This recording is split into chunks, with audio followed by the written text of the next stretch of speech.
नमस्कार मित्रांनो. Response to recession या आपल्या सेशनमध्ये आता आपण दुसऱ्या स्टेपवर आलेलो आहोत. आपण पहिल्यांदा सिच्युएशन बघितली आहे की कशा प्रकारे जगामध्ये, भारतामध्ये विविध उद्योगांमध्ये बदल होणार आहेत आणि आपल्याला पुढे कुठल्या टाईपचं चॅलेंज आलेलं आहे.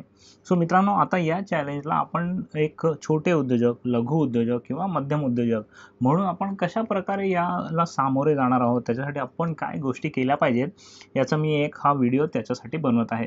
सो मित्रांनो, ह्या व्हिडिओमध्ये मी तुम्हाला 5 स्टेप्स सांगणार आहेत. 5 अशा गोष्टी ज्या आपण आपल्या बिझनेसमध्ये इम्प्लिमेंट करायच्या आहेत. त्या आत्तापासूनच इम्प्लिमेंट करायच्या आहेत. लॉकडाऊन संपायची वाट नाही बघायची आहे, तर त्या आत्तापासूनच इम्प्लिमेंट करायच्या आहेत. आणि सिच्युएशन जोपर्यंत इम्प्रूव्ह होत नाही, जोपर्यंत तुमच्या बिझनेसचा कॅश फ्लो, प्रॉफिटेबिलिटी नीट होताना तुम्हाला दिसत नाही, तोपर्यंत मित्रांनो या 5ही गोष्टी आपल्याला करायच्या आहेत. ही जी सिच्युएशन आहे ती कोविड हा शब्द महत्त्वाचा आहे, कारण मी जो फॉर्म्युला बनवलेला आहे तो पण कोविड हाच फॉर्म्युला आहे. कोविडच्या प्रश्नाला उत्तर पण आपण कोविडनेच देणार आहोत. चला तर मग बघूया हा काय आहे फॉर्म्युला. सो यातल्या 5 स्टेप्स ज्या आहेत त्या मी इथे लिहिलेल्या आहेत.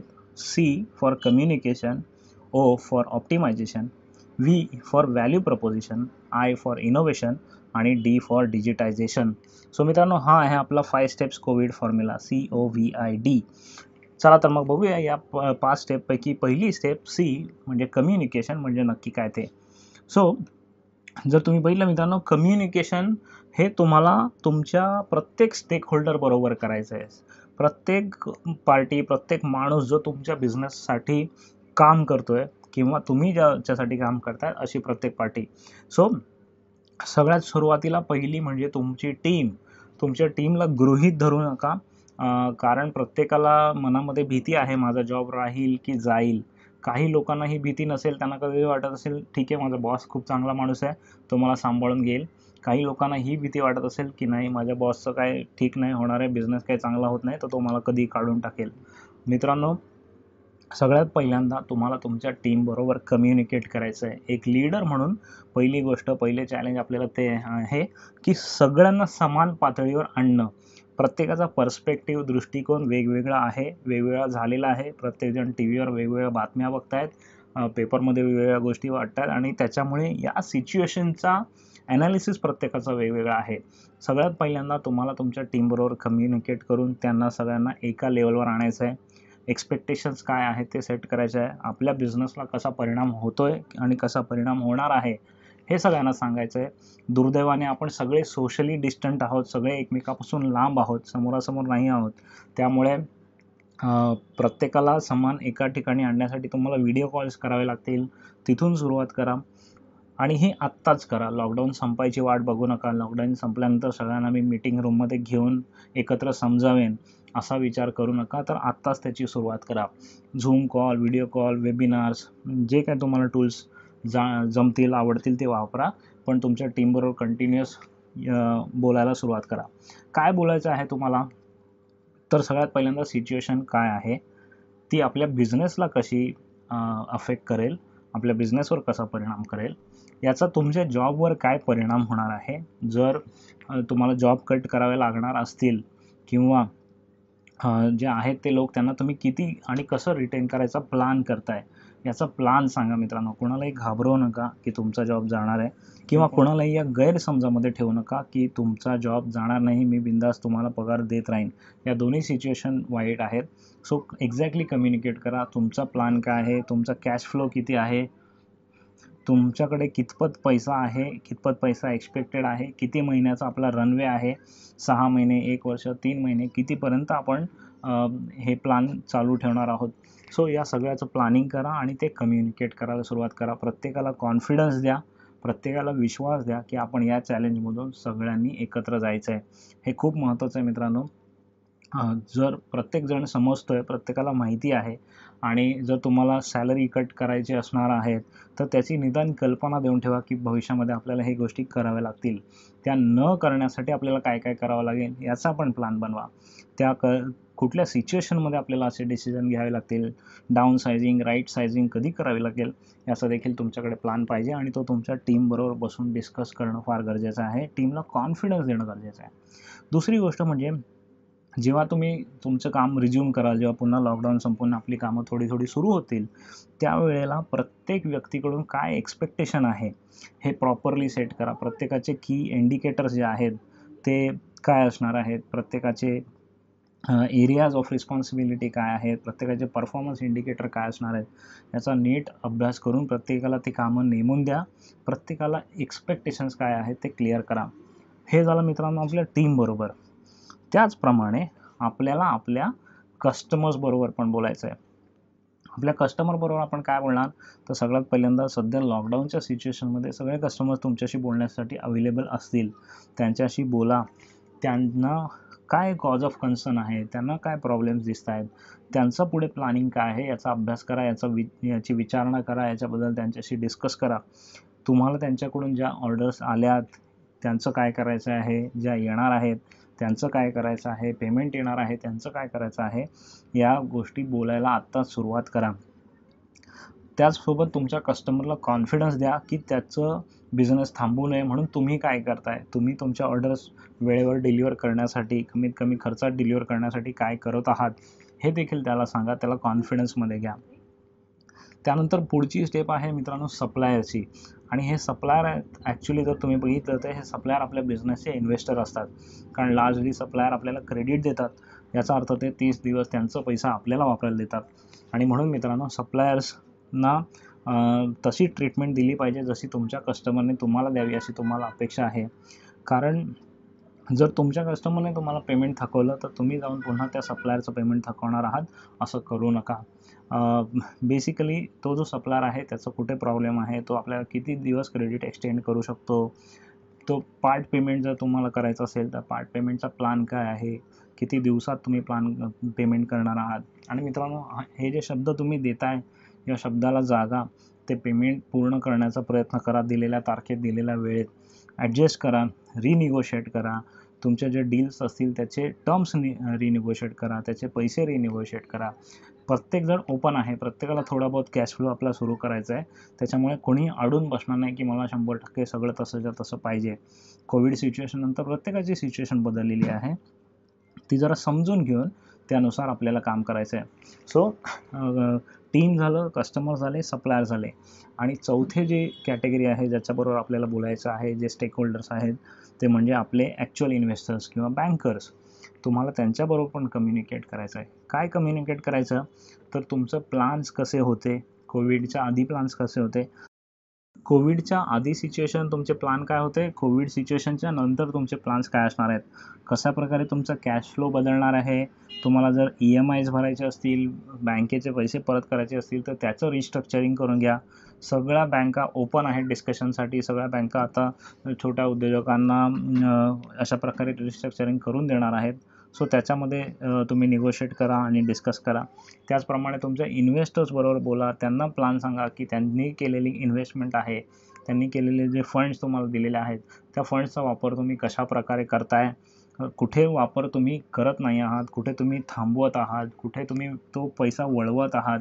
या सगळ्या गोष्टींचा त्यांना योग्य प्रकारे आराखडा द्या. तुमचा प्लॅन सांगा. कारण तुमच्या इन्व्हेस्टर्सना तुमच्या प्लॅनमध्ये विश्वास वाटला नाही तर मित्रांनो ते त्यांचे पैसे परत काढून घेतील किंवा ते नवीन फंड देण्याचं बंद करतील. सो इथे विश्वास जिंकणं हे महत्त्वाचं आहे. आणि मित्रांनो जर तुम्ही बिझनेसमध्ये असलेल्या प्रत्येकाला ही गोष्ट माहिती असेल की विश्वास हा इंडस्ट्रीमध्ये कुठल्याही उद्योगामध्ये फार महत्त्वाचा आहे. आणि हा विश्वास तुम्हाला मिळवता येईल किंवा जिंकता येईल कम्युनिकेशनने. हे एक प्रचंड मोठं हत्यार आहे. आपण काय करतो, आपण फार टेक्निकल स्किल्समध्ये फोकस करतो, मनी स्किल्समध्ये फोकस करतो. पण ॲक्च्युअली मित्रांनो तुमचा बिझनेस आहे ना, तुमच्या तोंडातली तुमची जीभ चालवत असते. तुमचं कम्युनिकेशन कसं आहे, ते किती क्लिअर आहे, ते किती कन्साईज आहे, ते किती कॉन्फिडंट आहे, या गोष्टी महत्त्वाच्या आहेत. जर तुमच्या बोलण्यामध्ये समोरच्या व्यक्तीला विश्वास वाटला, विश्वास बसला तर मित्रांनो बरेच मोठे अडथळे तुमचे चुटकीसरशी पार होऊ शकतात. म्हणून कम्युनिकेशन करा, कंटिन्यूअस करा, ओव्हर कम्युनिकेट करा पाहिजे तर, परंतु अंडर कम्युनिकेट या सिच्युएशनमध्ये तुम्ही करू नका. हे झालं मित्रांनो कम्युनिकेशन. कोविडमधला पहिला रिस्पॉन्स आपण बघितला. त्यानंतर आपण जातोय पुढच्या स्टेपकडे आणि तो म्हणजे ऑप्टिमायझेशन. सो जर तुम्ही बघितलं ऑप्टिमायझेशनमध्ये आपल्याला बेसिकली 2 गोष्टी ऑप्टिमाइज करायच्या आहेत. पहिलं म्हणजे रिसोर्सेस. आता या रिसोर्सेसमध्ये 3 प्रकारचे रिसोर्सेस येतात. पहिला आहे पीपल, दुसरा मनी, तिसरा इन्व्हेंटरी. पीपल रिसोर्सेस खूप महत्त्वाचे आहेत. ते जी तुमची टीम आहे तेच. तर पीपल रिसोर्सेसचा एकदा अभ्यास करा. प्रत्येकाची प्रॉडक्टिव्हिटी चेक करा. प्रत्येकाला आता आपण टार्गेट्स दिलेले आहेत. प्रत्येकाचे की परफॉर्मन्स इंडिकेटर ठरवलेले आहेत. प्रत्येकाचे एफिशियन्सी आणि इफेक्टिव्हनेस मोजायला सुरुवात करा आणि त्या कशा मोजणार आहात हे त्याला पण सांगा. त्या व्यक्तीला पण कळलं पाहिजे की कशा प्रकारे माझा परफॉर्मन्स मोजला जातो आहे. आता या सिच्युएशननंतर, कोविड सिच्युएशननंतर तुमचे जे लोक आहेत त्यांचे सगळ्यात जास्त चांगला वापर कुठे होईल तिथे त्यांना ठेवा. तिथे तो रिसोर्स यूज करा, ऑप्टिमाइज करा. जर तुम्ही बघितलं असेल मित्रांनो, क्रिकेटचं उदाहरण मी नेहमी या केसमध्ये देतो. क्रिकेटची जी 11 लोकांची टीम बनवणं हे खूप कठीण काम असतं. हे कॅप्टनसाठी किंवा कोचसाठी खूप डिफिकल्ट काम असतं. कारण एक्झॅक्टली जर तुम्हाला एक जरी बॉलर तुम्ही वाढवला तर टीममधला एक मोठा बॅट्समन कदाचित कमी करावा लागतो किंवा एखादा बॅट्समन जर वाढवला तर एक बॉलर कमी करावा लागतो आणि त्यामुळे तुमची टीम जी आहे ती एकदम ऑप्टिमाइज ठेवली पाहिजे. त्याच्यामुळे ऑलराऊंडर्सना फार महत्त्वाचं आणि त्यामुळेच ऑप्टिमायझेशन महत्त्वाचं असतं. तुमचा प्रत्येक माणूस हा तुमच्या गोलच्या दिशेने काम करतोय का, एकंदरीत बिझनेसच्या गोलच्या दिशेने काम करतोय का याचा नीट विचार करा आणि ऑप्टिमाइज करा. कुठे त्याचा वेळ, त्याचा विचार, त्याची दिशा चुकत असेल तर ती पुन्हा ट्रॅकवर आणून ठेवणं हे तुमचं काम आहे. एखादी व्यक्ती एखाद्या प्रोजेक्टवर असेल आणि ते प्रोजेक्ट तितकं लवकर कन्व्हर्ट होणारा नसेल, तितकं लवकर रिझल्ट देणारा नसेल, तर खरंच त्या व्यक्तीला त्या प्रोजेक्टमध्ये ठेवावं का? किंवा खरंच त्या व्यक्तीला ती ॲक्टिव्हिटी करायला लावावी का? याचा पुन्हा अभ्यास करा आणि अशा प्रकारे मित्रांनो तुमची पीपल रिस्ट्रक्चरिंग करा, पीपल रिसोर्सेस ऑप्टिमाइज करा. त्याच्यानंतर आहे मनी. सो पैसा हा तर आपल्याला सगळ्यात जास्त चांगल्या प्रकारे ऑप्टिमाइज करायचा आहे. तुम्ही तुमचा पैसा किती चांगल्या गोष्टींसाठी वापरताय हे पुढच्या 2 ते 3 महिन्यांमध्ये फार महत्त्वाचं आहे. तुमचा कॅश फ्लो मॅनेज करण्यासाठी शक्य असेल तिथे तुमचे पैसे वाचवा. जिथे जिथे शक्य असेल तिथे तिथे पैसे वाचवा. एक्सपान्शनमध्ये जास्त खर्च करू नका. नवीन गोष्टींवर, नव्या IT सिस्टम्सवर, नव्या कम्प्युटर्सवर खर्च करू नका. अनलेस ती जी वस्तू ज्याच्यावर तुम्ही खर्च करताय ती वस्तू तुम्हाला तेवढ्या पटीने इमिजिएट रिटर्न्स देणार असेल तर. भविष्यातले रिटर्न्स नाही. आत्ता पुढच्या 6 महिन्यात ते तुम्हाला चांगले रिटर्न्स मिळणार असतील तर इन्व्हेस्ट करा. कारण सध्याचा वेळ आहे ती कॅश राखून ठेवण्याचा वेळ आहे, कॅश जपून ठेवण्याचा वेळ आहे. तुमच्या ज्या ऑर्डर्स गेलेल्या आहेत त्यांची क्वांटिटी कमी करता येते का बघा. त्याचं पेमेंट टर्म्स डिले करता येतात का बघा. ती खरंच ऑर्डर गरजेची आहे का? ती वस्तू खरंच आपल्याला आत्ता या घडीला घेणं बिझनेससाठी गरजेचं आहे का याचा विचार करा. आणि cash is a important resource जो तुम्हाला बिझनेसमॅनला वाचवून ठेवायचा आहे. आणि तिसरा आहे तो म्हणजे इन्व्हेंटरी. इन्व्हेंटरीमध्ये असलेला पैसा म्हणजे ॲक्च्युली तुमचं प्रॉफिट आहे. सो इन्व्हेंटरीमध्ये असलेला पैसा म्हणजे ॲक्च्युली तुमचं प्रॉफिट दबलेलं आहे आणि जर तुम्ही इन्व्हेंटरीमध्ये खूप जास्त पैसे गुंतवले त्याचं फायनल प्रॉडक्टमध्ये जर कन्व्हर्जन झालं नाही तर मित्रांनो तुम्ही पैसे वाया घालवल्यासारखं आहे. आणि म्हणूनच कमीत कमी इन्व्हेंटरी ठेवायची आपल्याला. एक्झॅक्टली चेक करा तुमच्याकडे किती टाईपची इन्व्हेंटरी आहे. त्यातले A class, B class, C class, high category किंवा हाय व्हॅल्यू आयटम्स जे आहेत ते पहिल्यांदा स्टॉकमधून काढा. त्याचं कम्प्लिटली कन्व्हर्जन करून लगेचच्या लगेच फिनिश प्रॉडक्ट बनवता येतं का, लगेच सेल होतं का याचा विचार करा. इन्व्हेंटरी सध्या आहे त्याच्यापेक्षा किमान 30% 40% कमी करता आली पाहिजे तुम्हाला. आणि मोस्टली 90% बिझनेसेसमध्ये इन्व्हेंटरी कॉस्ट कमी करण्याला स्कोप असतोच. सो हे रिसोर्सेस आपल्याला ऑप्टिमाइज करायचे आहेत. त्याच्यानंतर पुढचं ऑप्टिमायझेशन कुठे आहे तर ते आपल्या प्रोसेसमध्ये आहे.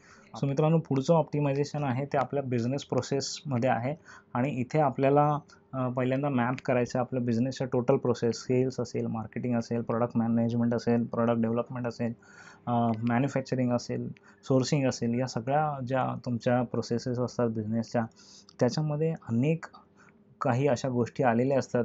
अनेक वर्ष तेच काम केल्यामुळे काही गोष्टी आलेल्या असतात ज्या अननेसेसरी असतात आणि त्या आपल्याला लक्षात येत नाही. कारण आपलं डेली काम चालू असतं त्याच्यामुळे ती कदाचित गोष्ट अननेसेसरी असेल असं आपल्याला लक्षात येत नाही. हा चांगला वेळ आहे तुमच्याकडे प्रत्येक बिझनेसच्या प्रत्येक प्रोसेसचा नीट अभ्यास करण्यासाठी. ही प्रोसेस फ्लोमध्ये मॅप करा आणि त्या मॅप केल्यानंतर प्रत्येक ॲक्टिव्हिटीला एकदा चेक करा की खरंच करणं गरजेचं आहे का, ही ॲक्टिव्हिटी मीच केली पाहिजे की आउटसोर्स करता येईल, ही ॲक्टिव्हिटी करण्यासाठी मला वेगळा माणूस आणता येईल का, किंवा आहे तो माणूस 2 ॲक्टिव्हिटी करू शकेल का एकाच्याऐवजी, असा अभ्यास करा आणि तुमच्या बिझनेस प्रोसेसला ऑप्टिमाइज करा. त्यानंतर मित्रांनो तिसरी गोष्ट जी आपल्याला बघायची आहे, V stands for value proposition. So ही गोष्ट पण महत्त्वाची आहे मित्रांनो. व्हॅल्यू प्रपोजिशन तर सगळ्यात महत्त्वाचं आहे तुमच्या बिझनेससाठी, कारण तुम्हाला जो फ्युचर बिझनेस येणार आहे, कस्टमरच्या ऑर्डर आता कमी कमी होत जाणार आहेत, थांबणार आहेत, नवे कस्टमर्स मिळणार नाही आहेत. त्याच्यामुळे मित्रांनो जर तुमचं व्हॅल्यू प्रपोजिशन पक्कं असेल तर तुम्हाला नवे कस्टमर्स मिळतील आणि आहे ते कस्टमर टिकवता येतील. चला तर मग बघूया व्हॅल्यू प्रपोजिशन काय आहे. सगळ्यात पहिल्यांदा समजून घ्या व्हॅल्यू सेलिंग आणि प्राईस सेलिंग याच्यातला फरक. मित्रांनो आता इथून पुढे सगळेजण प्राईस कॉन्शियस होणार आहेत. प्रत्येकजण तुम्ही काही विकायला गेलात तरी कस्टमर म्हणेल मला लोएस्ट कॉस्टमध्ये द्या. ऑब्व्हियसली जेवढं शक्य आहे तेवढं तुम्हाला द्यायचंच आहे, पण हे लोएस्ट कॉस्टमुळे तुमच्या प्रॉफिटवर प्रेशर येणार आहे, तुमच्या मार्जिन्स कमी होणार आहेत. आणि म्हणून मित्रांनो जर तुमच्या ऑफरमध्ये व्हॅल्यू प्रपोजिशन चांगलं नसेल तर कस्टमर बाय करणार नाही. कारण जर तुम्ही लो कॉस्टला देताय तर तुमच्या इंडस्ट्रीमधला एखादा दुसरा मोठा माणूस पण येऊन लो कॉस्टला देऊ शकेल प्रॉडक्ट तुम्हाला, तुमच्या कस्टमरला, आणि त्यावेळेला तुम्ही काहीच करू शकणार नाही, कारण तुम्ही प्राईस वॉर जास्त दिवस खेळू शकत नाही. आणि म्हणून व्हॅल्यू प्रपोजिशनवर फोकस करणं महत्त्वाचं आहे. सो मित्रांनो इथे बघा, इथे आपण व्हॅल्यू प्रपोजिशनचा मी एक मॅप दिलेला आहे, तो बघूया कशा प्रकारे आपल्या बिझनेसमध्ये आपण व्हॅल्यू डिराईव्ह केली पाहिजे किंवा व्हॅल्यू आणली पाहिजे. ओके, सो मित्रांनो हा बघा, हा एक व्हॅल्यू प्रपोजिशन मॅप आहे. याच्यामध्ये हा जो लाल कलरचा गोल आहे त्याच्यामध्ये कस्टमर आहे, कस्टमरचं प्रोफाईल आहे, आणि कस्टमरला 3 गोष्टी अपेक्षित असतात. पहिली गोष्ट आहे कस्टमरचे जॉब, म्हणजे जी बेसिक गोष्ट जी कस्टमरला आपल्याकडून घ्यायची असते किंवा कस्टमरला करून घ्यायची असते त्याला म्हणतात कस्टमर जॉब. उदाहरणार्थ जर तुमचा फोटोग्राफी बिझनेस असेल तर कस्टमरला काय पाहिजे, फोटो काढून पाहिजे. जर तुमचं क्लासेसचा बिझनेस असेल तर कस्टमरला काय पाहिजे की कस्टमरला शिकवणारा एक माणूस पाहिजे, टीचर पाहिजे. सो हे झालं बेसिक जॉब, जे कस्टमरला बेसिक कामाची एक्सपेक्टेशन आहे. त्याच्यानंतर जर तुम्ही बघितलं कस्टमरला 2 गोष्टी आणखीन पाहिजेत. पहिली गोष्ट म्हणजे त्याचे गेन्स, काय गोष्टी त्याला आणखीन मिळतात. सो हे जर आपण क्लासेसचंच उदाहरण पुढे नेलं तर एक तर त्याला बेसिक जॉब पाहिजे, कोणीतरी माझ्या मुलाला किंवा मला शिकवलं पाहिजे, हे झालं बेसिक कस्टमर जॉब. गेनमध्ये काय की मला चांगलं शिकवलं पाहिजे, क्लास माझ्या घरापासून जवळ पाहिजे, क्लासमध्ये ऑनलाईन शिकवलं पाहिजे, किंवा या क्लासमध्ये शिकल्यानंतर मला किंवा माझ्या मुलामध्ये कॉन्फिडन्स वाढला पाहिजे. हे सगळे झाले गेन्स. त्याच्यानंतर दुसरा एक कस्टमरचं एक्सपेक्टेशन असते ते म्हणजे त्याचे पेन सॉल्व करणं, त्याचं कुठे दुखतं आहे, कुठे त्याला प्रॉब्लेम आहे तो सॉल्व करणं. सो जर तुम्ही इथे बघितलं पेनमध्ये, क्लासेसच्या एक्झाम्पलमध्ये कस्टमरचं पेन काय असेल की फीज खूप जास्त असते क्लासेसची, किंवा माझा मुलगा नीट अभ्यासच करत नाही, किंवा माझा मुलगा पास नाही झाला तर पुढे त्याला चांगला जॉब मिळणार नाही आणि मग पुढे त्याचं भविष्य खराब होईल. सो हे झाले त्याचे पेन पॉईंट. आता तुम्हाला हे सगळं मॅप करायचं आहे. पहिल्यांदा तुमचा जो कस्टमर आहे, तुमचा जो कोणी कस्टमर आहे त्याला या 3 गोष्टी पाहिजेत. एक म्हणजे बेसिक जॉब काय एक्सपेक्टेड आहे, दुसरं म्हणजे त्याला काय मिळवायचं आहे, आणि दुसरं म्हणजे त्याला काय दुखतं आहे ते त्याला सॉल्व करायचं आहे. ओके, या 3 गोष्टी आपल्याला बघायच्या आहेत. आणि या 3 गोष्टी पुढे आपल्या व्हॅल्यू प्रपोजिशनमध्ये, म्हणजे या निळ्या बॉक्समध्ये आपल्याला आपल्या प्रॉडक्टमध्ये कन्वर्ट करायच्या आहेत किंवा आपल्या प्रपोजिशनमध्ये कन्वर्ट करायच्या आहेत. So basic product and service काय आहे, जे कस्टमरला पाहिजे त्या अनुषंगाने तुम्हाला प्रॉडक्ट आणि सर्व्हिस डिझाईन करायचे आहे कस्टमरच्या एक्सपेक्टेशननुसार. त्यानंतर त्याला गेन क्रिएटर्स बनवायचे आहेत. गेन क्रिएटर्स म्हणजे त्याला जे पाहिजे ते तुमच्या ऑफरमधून तुम्हाला द्यायचं आहे. पुन्हा हे क्लासेसचंच उदाहरण घेऊया की समजा इथे गेन्समध्ये माझ्या मुलाचा कॉन्फिडन्स वाढला पाहिजे, असं हे कस्टमरचं गेनचं एक्सपेक्टेशन आहे. तर तुम्ही गेन क्रिएटर कसा क्रिएट करणार की तुम्ही त्यांना पर्सनॅलिटी डेव्हलपमेंटचे पण लेसन्स देणार, किंवा तुम्ही त्यांना ग्रुप ॲक्टिव्हिटीज देणार. हे झाले तुमच्या प्रपोजिशनमध्ये जेव्हा तुम्ही ॲड करता या गोष्टी तेव्हा ते बनतात गेन क्रिएटर्स. सो जेवढे कस्टमरचे गेन्स आहेत त्याच्यासाठी तुमच्याकडे काय क्रिएटर्स आहेत ते तुमच्या प्रपोजिशनमध्ये, तुमच्या ऑफरमध्ये येतात का ते बघा, आणि नसतील तर ते बिल्ड करा. त्याचसोबत तुम्हाला पेन किलर्स पण शोधायचे आहेत, पेन रिलिव्हर्स पण शोधायचे आहेत. त्याचं जे पेन आहे, त्याचं कुठे दुखतं आहे ते सॉल्व करणं. उदाहरणार्थ जर समजा एखाद्या स्टुडंटला क्लासला जायलाच आवडत नाही आहे, तो जातच नाही, ठीक आहे, कस्टमर पैसे भरतो, पालक पैसे भरतो, परंतु ॲक्च्युली कंझ्युमर जो आहे, विद्यार्थी जो आहे, तो क्लासेसला जातच नाही आहे, दांड्या मारतो. याच्यावर तुम्ही पेन रिलीव्हर कसा बनवला, तर तुम्ही एखादी ऑटोमेटेड सिस्टम दिली की जेव्हा जेव्हा मुलगा क्लासला येणार नाही, पॅरेंट्सना ऑटोमॅटिक SMS जाईल. हा मोठा पेन रिलीव्हर आहे बघा पॅरेंट्ससाठी, की माझे पैसे वाया जात नाही आहे, हा क्लास जो आहे तो माझ्या मुलावर लक्ष ठेवत आहे. अशा प्रकारचे तुम्हाला पेन रिलीव्हर पण बिल्ड करायचे आहेत. आणि याचं मिळून जी ऑफर बनते ती असते व्हॅल्यू प्रपोजिशन.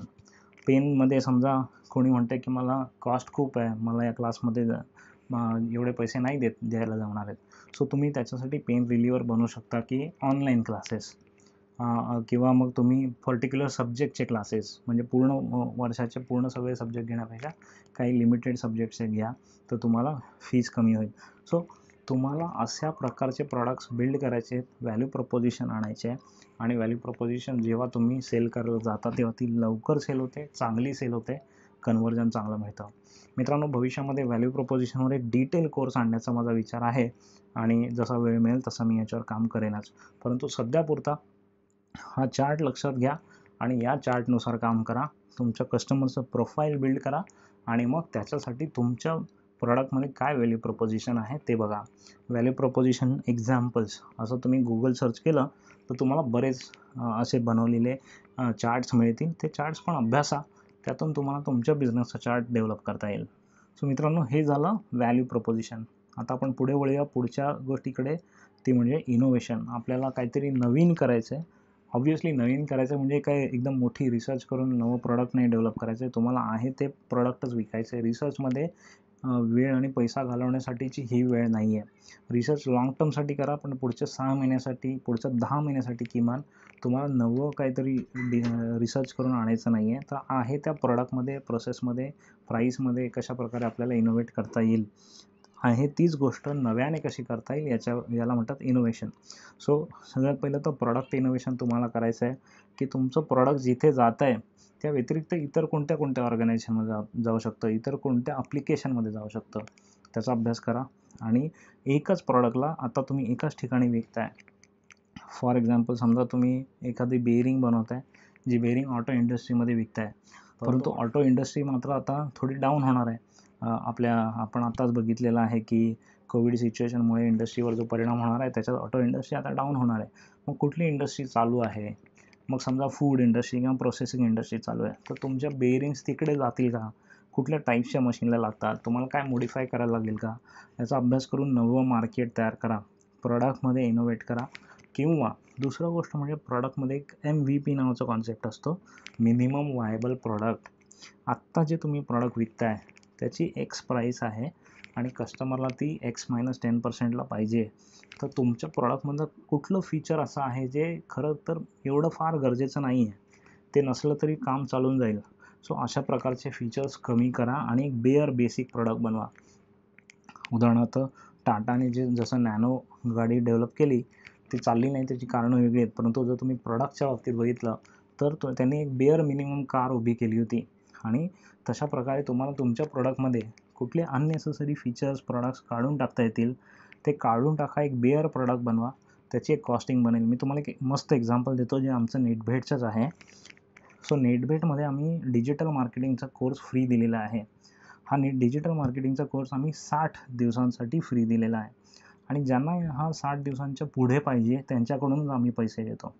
दुसरी गोष्ट, हा कोर्स फक्त मोबाईलवर बघता येतो फ्रीमध्ये. जर तो मोबाईलच्या ऐवजी तुम्हाला लॅपटॉपमध्ये बघायचा असेल तर मात्र आम्ही पैसे चार्ज करतो मोठ्या स्क्रीनवर. सो याचं कसं झालं बघा. आता डिजिटल मार्केटिंग हा विषय आहे, आम्हाला सगळीकडे पोचवायचा आहे. मी जे तुम्हाला सांगतो ते प्रॉडक्ट आणि प्राईस दोन्ही इनोव्हेशन दाखवतं आहे. दोघांचं एकच एक्झाम्पल आहे की पूर्ण महाराष्ट्रामध्ये आम्हाला हा विषय पोचवायचा आहे डिजिटल मार्केटिंगचा मराठीमधून. आणि जेव्हा आम्ही बघितलं की जे फक्त ज्यांच्याकडे एक मोबाईल डिव्हाइस आहे, ज्यांनी कधी कम्प्युटर वापरलेला नाही किंवा त्यांच्या घरी नाहीच आहे, त्यांना तेवढं अफोर्ड होत नाही पैसे देण्यासाठी ऑनलाईन कोर्ससाठी, आणि म्हणून त्यांच्यासाठी आम्ही हा कोर्स फ्री ठेवला. ओके. सो अशामुळे काय होतं की ज्यांना कधी डिजिटल मार्केटिंगमध्ये जायचं आहे पण आपल्याकडे पैसे नाही, असे लोक आमच्याकडे आले. असे लोकांनी आमचा कोर्स घेतला आणि त्याच्यापैकी काही लोक जे आहेत ज्यांच्याकडे घरी कम्प्युटर आहे आणि ज्यांना जास्त चांगल्या प्रकारे शिकायचं आहे, जास्त दिवस शिकायचं आहे, ते मात्र आमचे पैसे देऊन कोर्स घेऊ शकतील. त्यांच्यासाठी आम्ही तेच ऑप्शन पेड ठेवलेलं आहे. सो सेम प्रॉडक्ट आहे बघा, पण तेच प्रॉडक्ट जेव्हा तुम्ही फोनमध्ये बघता तेव्हा फ्री असतं, जेव्हा तुम्ही लॅपटॉपवर बघता तेव्हा पेड असतं. आता लॅपटॉपवर कोण बघणार? ज्यांच्याकडे लॅपटॉप आहे. याचा अर्थ आम्ही कस्टमरला क्वालिफाय केलं की याची पैसे देण्याची क्षमता आहे, त्यांच्या घरी लॅपटॉप आहे, याचा अर्थ त्यांचे पैसे देण्याची क्षमता आहे आणि ते पैसे देऊ शकतात. सो तुमच्याकडे जे प्रॉडक्ट आहे त्याला कशाप्रकारे वेगवेगळ्या कस्टमर सेगमेंटमध्ये बसवता येईल याचा विचार करा. आता जे फ्री कोर्स आमचा डिजिटल मार्केटिंगचा करताय, त्यांना तो कोर्स करता करता आमच्या इतर कोर्सेसची पण माहिती होते, त्याच्यामुळे आमची मार्केटिंग जास्त चांगली होते. त्याचप्रमाणे आमच्याकडे रेफरल सिस्टम आहे. ही रेफरल सिस्टम वापरून लोक आणखीन इतर त्यांच्या मित्रांना वगैरे इन्व्हाइट करतात, त्याच्यामुळे आमचं मार्केटिंग होत आहे. आणि हे काही फायदे आहेत, ते फायदे देखील आम्हाला मिळतात, म्हणून आम्ही कोर्स फ्री देतो आहे. सो मित्रांनो बघा, तुम्हाला तुमच्या प्रॉडक्टमध्ये, प्राईसमध्ये, प्लेसमेंटमध्ये, पॅकेजिंगमध्ये कशाप्रकारे बदल करता येतील, कशाप्रकारे इनोव्हेट करता येईल, जेणेकरून ते आता भविष्यातील कस्टमर्सना आवडतील आणि ते घेतील, याचा विचार करा आणि अशा प्रकारे प्लॅन करा. त्यानंतर मित्रांनो शेवटचे 2 पॉईंट पण महत्त्वाचे आहेत. एक आहे पॅकेजिंगचा.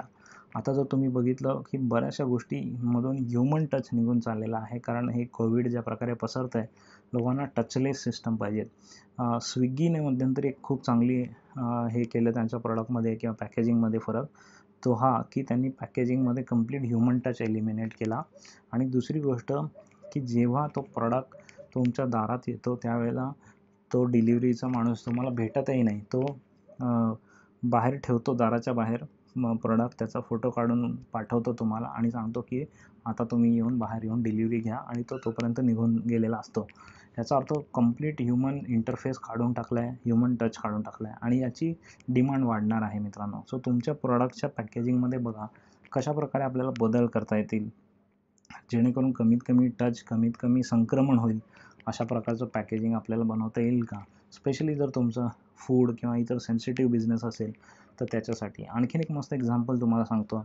एका कंपनीमध्ये युरोपमध्ये, एक्झॅक्टली देश मला आठवत नाही आहे, पण युरोपमध्ये एका कंपनीने डोअर हँडल्स बनवलेले आहेत, ज्या डोअर हँडल्समध्ये सॅनिटायझर भरून ठेवता येतो, आणि जेव्हा जेव्हा तुम्ही डोअर ओपन करता तेव्हा आपोआप तुमचा हात सॅनिटाईज होतो. हॉस्पिटल्समध्ये हे प्रॉडक्ट खूप चालतं आहे सध्या, कारण हे एक्झॅक्टली ते गरज भासवतं आहे, किंवा हे प्रॉडक्ट एक्झॅक्टली तीच गरज भागवतं आहे जी सध्या या कोविड सिच्युएशनमध्ये आपल्याला आहे. सो हे खूप चांगलं एक्झाम्पल आहे की कशाप्रकारे आपण आपल्या प्रॉडक्टमध्ये इनोव्हेट करू शकतो आपली सिच्युएशन बघून. तुम्हाला बघा तुमच्या प्रॉडक्टमध्ये काय करता येईल का, त्याचा अभ्यास करा. त्यानंतर मित्रांनो शेवटचा पॉईंट आहे इनोव्हेशनमधला, डिस्रप्टिव्ह इनोव्हेशन. अर्थात ही वेळ डिस्रप्टिव्ह इनोव्हेशनची नाही आहे, परंतु तुम्हाला डिस्रप्टिव्ह इनोव्हेशन कधीही कुठल्याही पॉईंटला जमू शकतं, जिथे तुमची आहे ती इंडस्ट्रीज कंप्लीट बदलून जाईल, एकदम नवीनच काहीतरी सुरुवात होईल.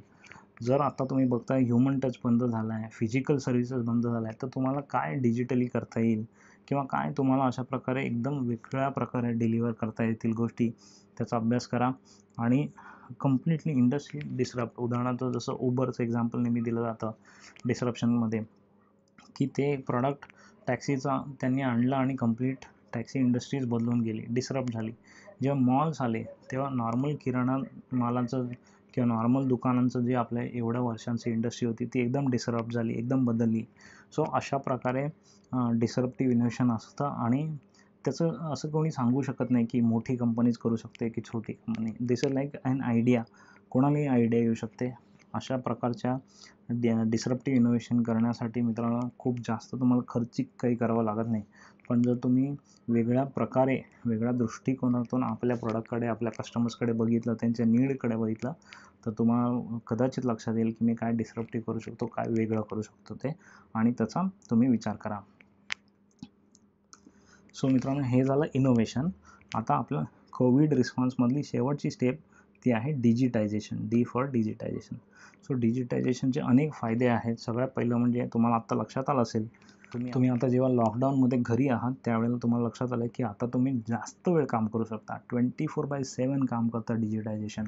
आणि बऱ्याचशा प्रोसेसेस तुम्हाला कदाचित वाटत होत्या की मी घरून करू शकत नाही, परंतु आत्ता जेव्हा तुम्हाला फोर्स केलं गेलं घरून काम करायला, तेव्हा तुम्हाला लक्षात आलं असेल अरे बापरे, ह्या गोष्टी आम्ही करू शकतो घरून, आणि त्या तुम्ही कंप्लीट डिजिटाईज करू शकलात.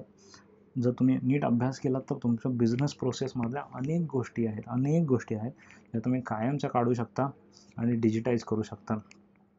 आणि त्याच्यामुळे तुमच्या कॉस्ट कमी होणार आहेत, इन्फ्रास्ट्रक्चर कॉस्ट कमी होणार आहे, वेळ कमी होणार आहे, मॅनपॉवर कॉस्ट कमी होणार आहे, फायनान्स कॉस्ट कमी होणार आहे. बऱ्याच गोष्टी तुम्हाला तिथे इम्प्रूव्ह करता येतील. 24/7 तुमच्यासाठी डिजिटायझेशन काम करेल.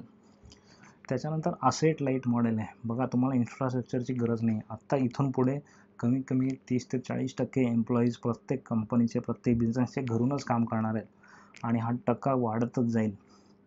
याचा अर्थ काय? याचा अर्थ ऑफिसेसची जागा कमी, लँड कॉस्ट कमी, furniture cost, AC cost, water cost, transportation cost या सगळ्या वाचणार आहेत मित्रांनो. तुमच्या बिझनेसमध्ये नेहमी असेट लाईट मॉडेल पाहिजे आणि 21व्या शतकात बिझनेस करायचा तर असेट लाईट असणं गरजेचं आहे. तुमच्या फिक्स्ड असेट ज्या आहेत त्या जितक्या कमी करता येतील तितक्या आपल्याला कमी करायच्या आहेत. आणि एकदा तुमच्या कंप्लीट बिझनेसचा अभ्यास करा तुमच्या CA बरोबर बसून किंवा तुमच्या फायनान्स मॅनेजरवर बसून की कुठल्या असेट्स आहेत ज्या मी लिक्विडेट करू शकतो, काढून टाकू शकतो आणि आता त्यांची मी रिप्लेसमेंट करू शकतो डिजिटायझेशनमुळे. तुमचं जे एखादं समजा फिजिकल स्टोअर असेल त्याला एलिमिनेट करून मी डिजिटल स्टोअर, ऑनलाईन स्टोअर कसं आणू शकतो. मला कस्टमरला माझ्यापर्यंत येण्यापेक्षा तो फोनवर, WhatsAppवर किंवा ऑनलाईन किंवा ॲपवर जाऊन ऑर्डर कसा देऊ शकतो, या सगळ्या सिस्टम्स बिल्ड करा आणि त्याच्यामुळे तुमचं मॉडेल असेट लाईट होईल. त्यानंतर मित्रांनो, डिजिटायझेशनचा आणखीन एक महत्त्वाचा फायदा म्हणजे तुम्ही जगाच्या मार्केटमध्ये, जगाच्या बाजारपेठेत जाऊ शकता. आत्ता तुम्हाला एक चांगलं उदाहरण सांगतो याच्यासाठी. बऱ्याचशा इव्हेंट्स कंपन्या आहेत जिथे उदाहरणार्थ मेरा इव्हेंट वगैरे आहेत, जेथे वेगवेगळ्या इव्हेंटची लिस्टिंग होते. आमच्या जे ट्रेनिंग्ज होतात मुंबई, पुण्यामध्ये त्याचं लिस्टिंग पण तिथे व्हायचं. आणि असंच मी काही दिवसांपूर्वी एक साईट बघितली होती इव्हेंटचीच आणि त्याच्यावर मी बघितलं तर आता फिजिकल इव्हेंट कुठेच होत नाही आहेत. त्याच्यामुळे ते सगळे इव्हेंट्स बंद आहेत आणि त्या कंपन्यांनी डिजिटल इव्हेंट्स म्हणजे जे वेगवेगळे वेबिनार सध्या होत आहेत ते डिजिटल इव्हेंट लिस्ट करायला सुरुवात केली. आणि जेव्हा मी त्यांची लिस्ट बघितली मित्रांनो, त्याच्यातले अर्ध्यापेक्षा जास्त इव्हेंट्स US होते लिस्ट झालेले. याचा अर्थ काय? आत्तापर्यंत फक्त मुंबई, पुण्याचे इव्हेंट जिथे लिस्ट होत होते तिथे आता पूर्ण जगातले इव्हेंट लिस्ट करता येत आहेत. कारण इव्हेंट्स ऑनलाईन झालेले आहेत आणि त्याच्यामुळे जगातले लोक आता इंडियन कस्टमर्स घेत आहेत आणि तुम्ही इंडियन बिझनेसमॅन जगातले कस्टमर घेऊ शकता. सो वर्ल्ड मार्केट आपल्यासाठी डिजिटलमुळे ओपन होत आहे. आणि पुढचा पॉईंट पण महत्त्वाचा आहे मित्रांनो, तो आहे इफेक्टिव्ह सेगमेंटेशनचा. म्हणजे आत्तापर्यंत आपला कस्टमरबद्दल आपल्याला फार माहिती नव्हती, पण डिजिटलमध्ये तुम्हाला प्रॉपर सेगमेंटेशन करता येतं. किती कस्टमर्स आहेत, त्यांचं हॅबिट्स काय, त्यांचे इंटरेस्ट काय, ते Google बघतात, Facebook बघतात, YouTube बघतात, Twitter बघतात, Instagram बघतात. नक्की त्यांच्या सवयी काय आहेत, त्यांना किती वेळा तुम्ही मेल पाठवताय, त्यातले किती लोक मेल ओपन करतात, ते किती वेळा त्याच्यावर क्लिक करतात, किती वेळ त्यांनी आपल्या वेबसाईटवर घालवला, कुठलं प्रॉडक्ट बघण्यासाठी वेळ घालवला, कुठल्या प्रॉडक्टचं ते पेमेंट करायला गेले पण पुढे गेले नाहीत, पुढे पेमेंट कंप्लीट केलं नाही. असे असंख्य डेटा पॉईंट्स आपल्याला आपल्या कस्टमरबद्दल मिळतात. सेगमेंटेशन चांगलं करता येतं आणि जेवढी माहिती तुम्हाला तुमच्या कस्टमरबद्दल मिळेल तेवढं चांगलं तुम्ही त्यांना प्रॉडक्ट देऊ शकता. सो हे फार महत्त्वाचं आहे मित्रांनो. डिजिटाईज करा तुमच्या बिझनेसला. आणि पुढे आपण बिझनेस मॉडेलबद्दल बोलणार आहोत उद्याच्या भागामध्ये. तिथे मी तुम्हाला बिझनेस मॉडेल्सबद्दल सांगेनच की कशाप्रकारे डिजिटल बिझनेस मॉडेल्स आपल्याला आपला आहे तो फिजिकल बिझनेस डिजिटलमध्ये न्यायला मदत करतील. मी काही प्रमुख बिझनेस मॉडेल डिस्कस करणार आहे आणि त्यातल्या एक तरी बिझनेस मॉडेल तुमच्या बिझनेसला नक्की लागू पडेल याची मला खात्री आहे. सो ते आपण उद्याच्या भागात बघणार आहोत. सध्यापुरता तुमच्या बिझनेसमध्ये डिजिटायझेशन कसं आणता येईल याचा Google सर्च करून अभ्यास सुरू करा. तुमचे काउंटर पार्ट्स म्हणजे तुमच्यासारखा बिझनेस असणारे परदेशातील लोक, वेगवेगळ्या देशांमधील लोक नक्की कशा प्रकारे त्यांचा बिझनेस डिजिटाईज करतायत त्याचा अभ्यास करा.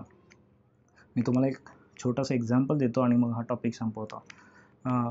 अगेन फोटोग्राफरचं एक्झाम्पल देतो तुम्हाला.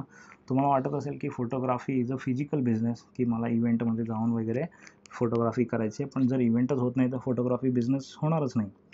सो याला डिजिटाईज कसं केलं गेलं बघा, की प्रॉडक्ट्सचं लोकांना सांगितलं गेलं की तुमचे जे काय प्रॉडक्ट्सचे तुम्हाला फोटोग्राफ पाहिजेत ते प्रॉडक्ट्स तुम्ही आम्हाला कुरिअर करा, त्याचं आम्ही फोटोग्राफी करू, त्याचे काही आम्ही सॅम्पल तुम्हाला फोटोग्राफ बनवून एक सेट बनवून पाठवू, सोबत तुमचं प्रॉडक्ट पण पॅक करून परत पाठवू आणि त्याचे एवढे फिक्स चार्जेस होतील. सो बेसिकली आता झालं काय, तुम्ही तुमच्या फोटोग्राफी सर्व्हिसला डिजिटाईज केलं की आता लोकांना फोटोग्राफरपर्यंत किंवा फोटोग्राफरला लोकांपर्यंत येण्याची गरज नाही. ज्याचा फोटो काढायचा ते पाठवून दिलं की काम झालं. सो असे वेगवेगळे बिझनेस मॉडेल्स तुम्हाला अभ्यासता येतील, करता येतील. जिथे जिथे शक्य आहे तिथे तिथे तुमचं बिझनेस तुम्हाला डिजिटाईज करता येईल, कम्प्लीट ऑनलाईन नेता येईल. आणि याचा विचार आत्ता मित्रांनो आपल्याला सगळ्यांना करणं गरजेचं आहे. आणि थँकफुली सिच्युएशन अशी आलेली आहे की डिजिटलच चालतं आहे, कारण ते टचलेसमध्ये पुढे काही दिवस तेच चालणार आहे. डिजिटलमुळे जरी व्हायरस पसरत असले तरी ते वेगळे असतात व्हायरस सॉफ्टवेअरचे, कम्प्युटर खराब करणारे, निदान माणसाची हेल्थ तरी खराब करत नाहीत. सो मित्रांनो, digital is the way to go. आणि तुमच्या बिझनेसमध्ये तुम्ही कशा प्रकारे डिजिटाईज करू शकता, तुमच्या बिझनेसला तुम्ही कशा प्रकारे ऑनलाईन आणू शकता, कुठल्या प्रोसेसेस आहेत ज्या तुम्ही डिजिटाईज कराल. म्हणजे फक्त ऑनलाईनच आणणं गरजेचं असं नाही, तुमच्या कितीतरी प्रोसेस मॅन्युअल असतील ज्या पेपरवर होत असतील, ते पेपरचं काम आता तुम्ही ऑनलाईन म्हणजे तुमच्या कम्प्युटरवर सिस्टममध्ये कसं आणू शकता याचा विचार करा आणि तुमचं बिझनेस डिजिटाईज करा. सो मित्रांनो, आता आपण एवढ्या सगळ्या गोष्टी शिकलेलो आहोत. कोविडचा हा 5 स्टेप रिस्पॉन्स तुम्ही तुमच्या बिझनेससाठी बनवायचा आहे आणि जरा हा नीट बनवा. CEO VID प्रत्येक स्टेपसाठी, कम्युनिकेशनसाठी, ऑप्टिमायझेशनसाठी, व्हॅल्यू प्रपोजिशनसाठी, इनोव्हेशनसाठी, डिजिटायझेशनसाठी तुम्ही काय करणार आहात, तुमचं बेसिक प्लॅन काय असणार आहे किंवा प्रत्येक गोष्टीसाठी तुम्हाला काय सुचलं आहे ते मला खाली इथे कमेंटमध्ये लिहून कळवा. मलाही फायदा होईल आणि इतरांनाही फायदा होईल. तुम्हालाही इतरांचे व्ह्यूज आणि इतरांचे पॉईंट्स वाचता येतील. सो इथे कमेंट्समध्ये खाली जर तुम्ही तसं लिहिलं तर त्याचा आपल्या सगळ्यांनाच फायदा होईल, तेव्हा ते अवश्य लिहा. हे सेशन तुम्हाला कसं वाटलं ते देखील लिहा आणि तुम्हाला आणखीन काही एक्सपेक्टेशन्स असतील या सेशनकडून पुढे तर त्या देखील लिहा.